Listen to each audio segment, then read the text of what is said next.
So tell us what the most difficult part of getting back into Kylo Ren would be. What element of his personality is the toughest to tap into?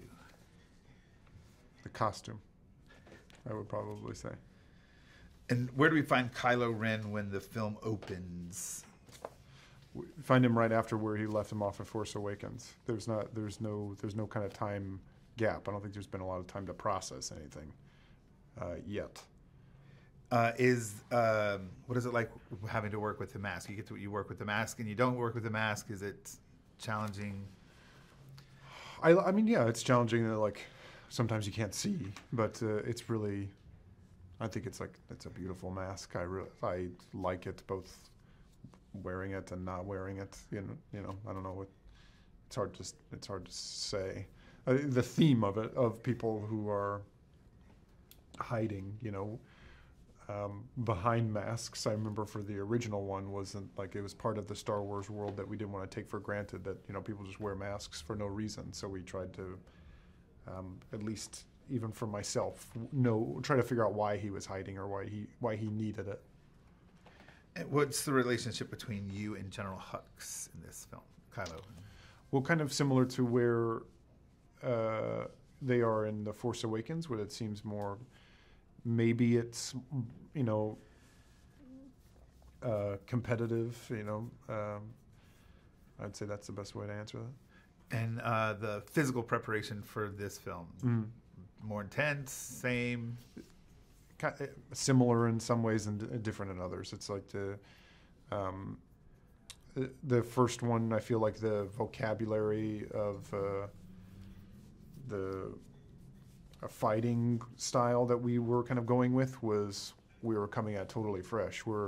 Because we started this kind of almost a month after we finished The Force Awakens, that kind of vocabulary was still in our bodies more, so we made things easier and a little bit faster. But the rigor of doing it was maybe more intense for this one. So Mark Hamill was in Force Awakens a little bit. In this film, a big part of the story. Yeah. How was that working with with Mark? It's hard to say without saying that if I actually did, but I will say that as far as like being around him, he is a very charismatic, generous person who is not closed off at all. It could very easily be, I've kind of done this before, and I know how it goes, so I'm just going to kind of, but he, as you kind of hope people like him are in that position, couldn't be more generous, couldn't be more available to kind of talk about it. He's an amazing guy, I think.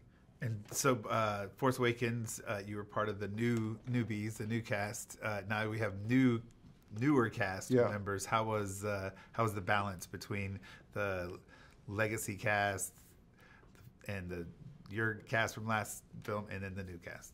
Great. There's no hierarchy on set, and that comes from leadership down, which starts with Rian and Kathy, and there's no like we've been this before. We know what we're doing because nobody does. Even if you ask Mark probably about it, I'm sure he would say the same answer that he's done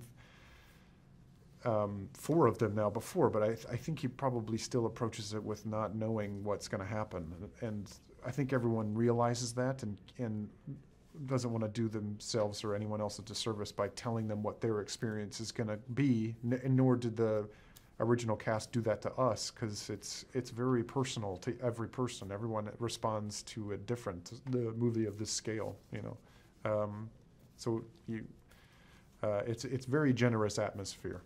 And Mark did say the same thing pretty much, because I've already asked him that question. Did he? Yeah, he was very like, I get my pages just like everybody else gets my pages. So, right. So you're dead on there. The practical sets for this were supposedly real impressive and massive and more detailed than we've ever seen in any other Star Wars film.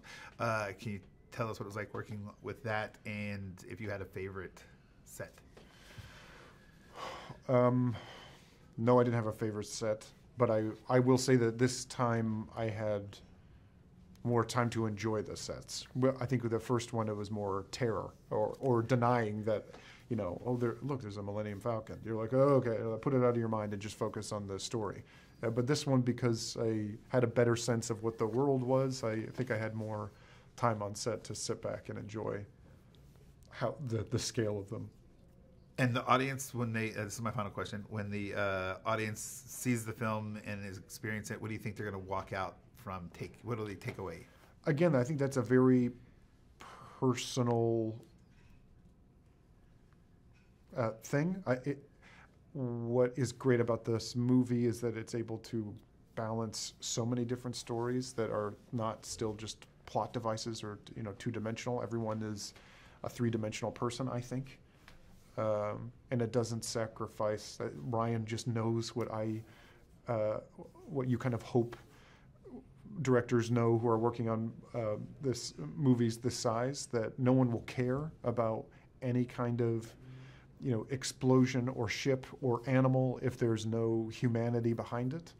And if anything, I think it obviously it lends itself to the story, and the more you vested are in the people, the stakes are obviously higher.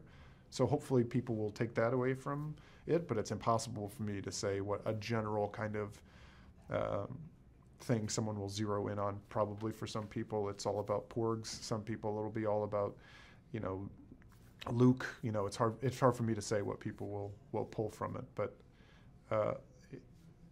if anything, it'll hopefully feel as real as possible.